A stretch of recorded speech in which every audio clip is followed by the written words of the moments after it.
who could describe, even in words set free of metric and rhyme, and 1,000 times retold, the blood and wounds that now were shown to me?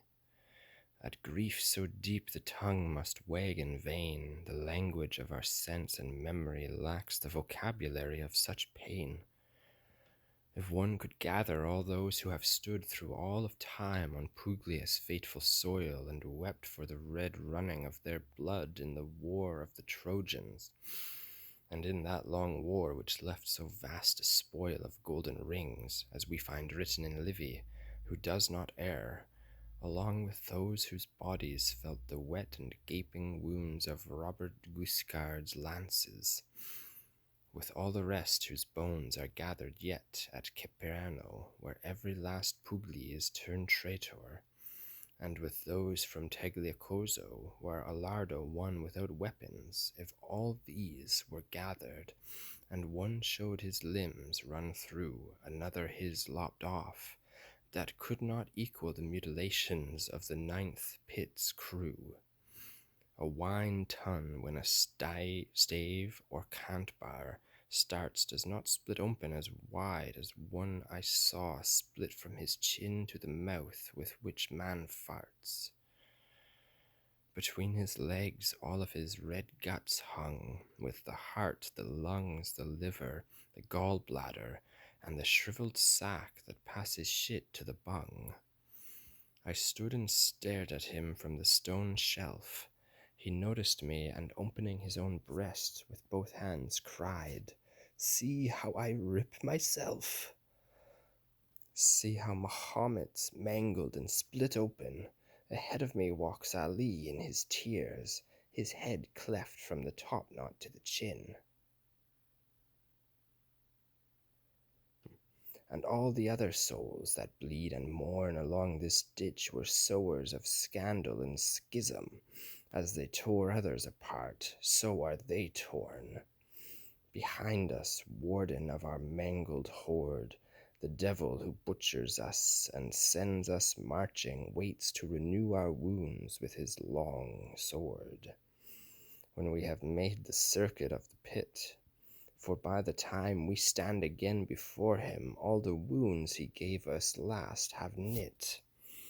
But who are you that gawk down from that sill, probably to put off your own descent to the pit you are sentenced to for your own evil? Death has not come for him. Guilt does not drive his soul to torment, my sweet guide replied. That he may experience all while yet alive, I, who am dead, must lead him through the drear and darkened halls of hell, from round to round, and this is true as my own standing here. More than 100 wraiths who were marching under the sill on which we stood paused at his words and stared at me, forgetting pain and wonder.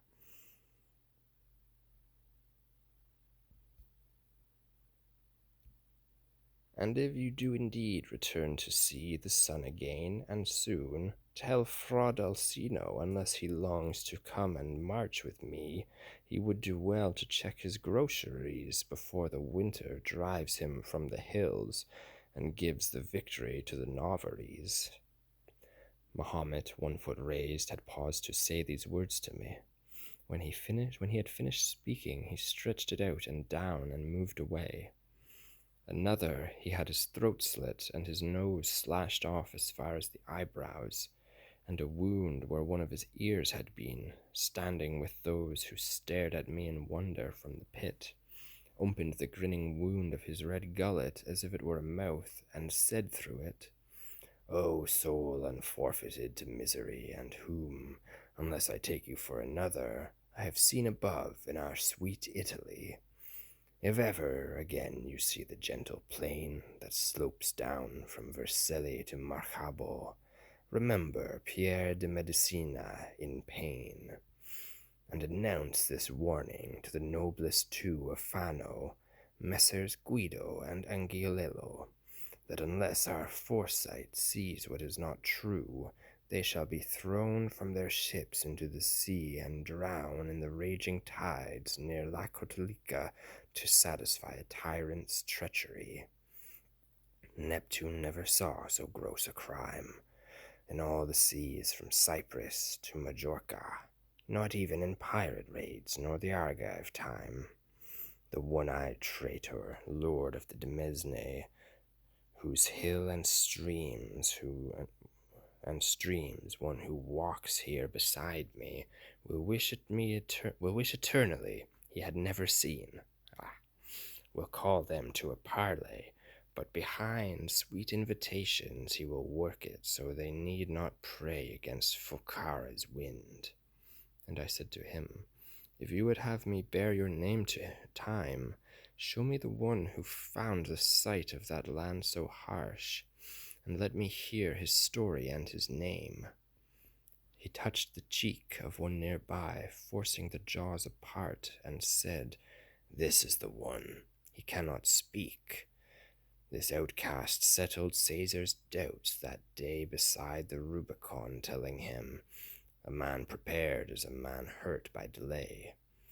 Ah, how wretched Curio seemed to me. Oh?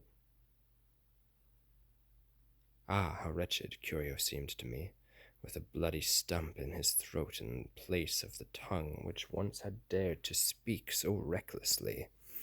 And one among them with both arms hacked through cried out, raising his stumps on the foul air while the blood bedaubed his face.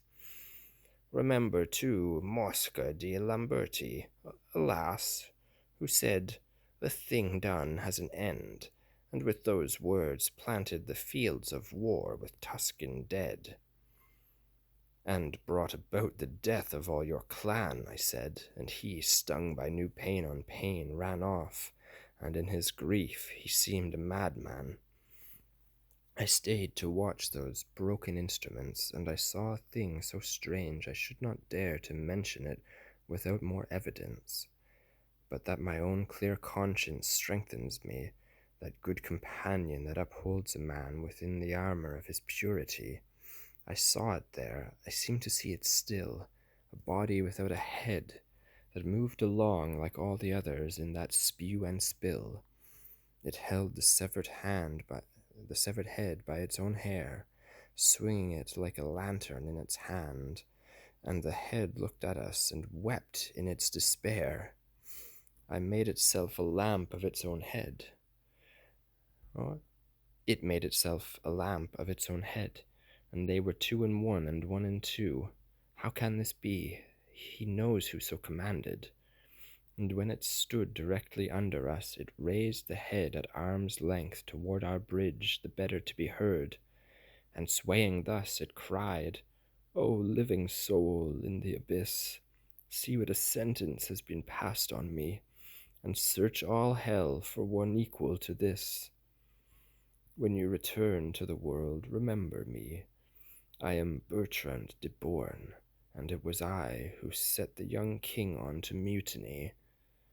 Son against father, father against son, as archetypal said Absalom and David, and since I parted those who should be one in duty and in love, I bear my brain divided from its source within this trunk, and walk here where my evil turns to pain.